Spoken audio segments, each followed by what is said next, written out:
देखिए, पिछले कुछ दिनों से जो मेलोनी है वो बहुत ज़्यादा चर्चाओं में है। जब से प्रधानमंत्री ने उनसे मुलाकात की है, उन्हें मेलोडी टॉफ़ी गिफ्ट की है, तब से ज़्यादा तभी से मेलोनी और मेलोडी दोनों की ही चर्चा चल रही है। और ख़ासतौर से मेलोनी की चर्चा और ज़्यादा चलने लगी क्योंकि एक तो वो बहुत खूबसूरत हैं, मजबूत महिला हैं और लगभग 161 साल बाद कोई महिला प्रधानमंत्री बनी थी, सबसे यंग कैबिनेट मिनिस्टर बनी और इसी वजह से उन्हें काफ़ी पसंद किया जाता है। उनका जो स्वभाव है वो बहुत ज़्यादा कूल स्वभाव की हैं। लोगों के बीच बहुत आसानी से वो उनकी पहुंच है, वो लोगों से संवाद करती हैं और यही वजह है जो जॉर्जिया मेलोनी को लोग बहुत पसंद करते हैं, इटली के प्रधानमंत्री। लेकिन इस बीच एक और महिला है जिनकी बहुत ज़्यादा आज चर्चा है, बहुत ज़्यादा सुर्खियों में है क्योंकि इटली में 2027 में चुनाव होने वाले हैं और इससे पहले तानाशाह मुसोलिनी की पोती सुर्खियों में है। आपको बताएं कि मेलोनी की कट्टर दुश्मन माने जाने वाले अलेसांद्रा मुसोलिनी ने इटली की सेलिब्रिटी बिग ब्रदर के नवीनतम सीजन में जीत हासिल की है। बिग ब्रदर इटली की एक मशहूर टीवी रियलिटी शो है। इसमें जो विजेता के तौर पर मुसोलिनी की पोती $1,16,000 का उन्हें इनाम मिला है। शो में जीत के बाद अलेसांद्रा ने अपने दादा पर गर्व करने की बात कही और कहा कि द्वितीय विश्व युद्ध के वक्त बेनिटो मुसोलिनी इटली के प्रशासक थे। उन्हें यूरोप के क्रूर शासक जरूर माना जाता था। हिटलर के साथ गठबंधन करके मुसोलिनी ने उस वक्त मित्र राष्ट्र ब्रिटेन हो, फ्रांस हो या फिर रूस हो के खिलाफ भी लड़ाई लड़ी थी और 1992 में अलेसांद्रा मुसोलिनी ने इटली की सियासत में कदम रखा था।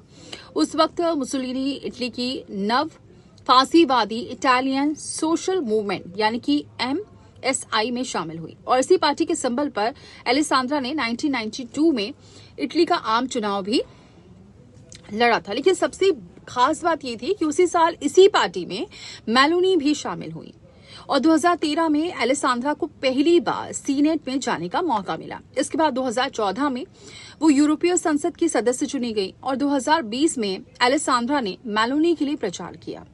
सोचिए, अलेसांद्रा ने मेलोनी के लिए प्रचार किया और मेलोनी चुनाव जीतकर प्रधानमंत्री बन गई।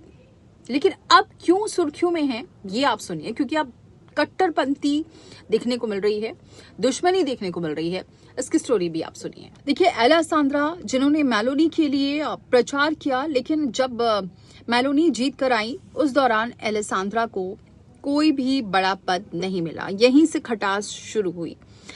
अब इसके बाद 2024 में अलेसांद्रा ने मेलोनी की पार्टी से बिल्कुल नाता तोड़ दिया, अलग हो गई वो। और 2024 के बाद राजनीति में अलेसांद्रा सक्रिय बिल्कुल भी नहीं थी। हालांकि अब जिस तरीके से इटली के सबसे बड़े रियलिटी शो में विनर बनकर वो उभरी हैं, उससे उनकी जो लोकप्रियता है वो बहुत ज्यादा बढ़ गई है और लोग ये कयास लगाए जाने लगे हैं, लोग ये कयास लगा रहे हैं कि कहीं ना कहीं इस बार जब 2027 में आम चुनाव होंगे तो ये महिला वर्सेस महिला हो सकता है चुनाव, इसलिए क्योंकि 2027 में इटली में चुनाव होने वाले हैं और चुनाव इटली में प्रधानमंत्री पद के लिए 2027 में आम चुनाव क्योंकि हैं, एक तरफ तो प्रधानमंत्री मेलोनी हैं और दूसरी तरफ उनके मुकाबले वामपंथी पार्टियों के नेता भी होंगे। अलेसांद्रा को लेकर अभी सस्पेंस जरूर कायम है। अलेसांद्रा इटली की सियासत में दक्षिण पंथ विचारधारा से ताल्लुक रखती हैं और अगर अलेसांद्रा चुनाव में उतरती हैं तो मेलोनी की पार्टी की टेंशन बढ़ सकती है। पहले ही अमेरिका मुद्दे को मेलोनी की पार्टी की भद पीट चुकी है और अब हाल ही में जनमत जो संग्रह था उसमें भी मेलोनी की जो पार्टी थी उसे काफी ज्यादा शिकस्त देखने को मिला था।